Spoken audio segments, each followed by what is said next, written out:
રામ રામ સા અમદાવાદમાં આવેલી આ રેસ્ટોરન્ટ ફેમસ છે ભાઈ એમના રાજસ્થાની ફૂડ માટે.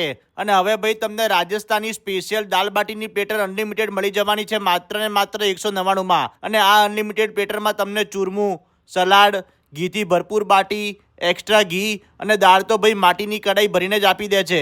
અને એટલું જ નહીં ભાઈ, રાજસ્થાની કઢી, ભાત, રગડા જેવી મસાલા છાશ અને પાપડ આ બધું જ મળશે અનલિમિટેડ માત્ર ને માત્ર 199 અને પછી બાટી ચૂરીને ઉપરથી ઘી નાખીને દાળ એડ કરીને અને પછી લસણની ચટણી સાથે જે ખાવાની મોજ છે ને બાકી જોરદાર હો. જો તમારે પણ આ રાજસ્થાની દાલ બાટી પ્લેટરની અનલિમિટેડ મોજ માત્ર 199 માણવી હોય ને તો અત્યારે જ ભાઈ મારા ઇન્સ્ટાગ્રામની પેજની બાયોમાં જઈને ડાઉનલોડ કરી લો પોકેડીલ એપ્લિકેશન, જેની મેમ્બરશિપ તમને માત્ર ને માત્ર 99 રૂપિયા મળી જશે. તો જલ્દીથી પોકેડીલ એપ્લિકેશન ડાઉનલોડ કરો અને પહોંચી જાઓ ભાઈ જીમન રાજસ્થાની રેસ્ટોરન્ટમાં. ફૂલ લોકેશન ડીલમાં આપેલું છે અને આવા જોરદાર વિડીયો જોવા માટે અમારા પેજને ફોલો કરી લેજો.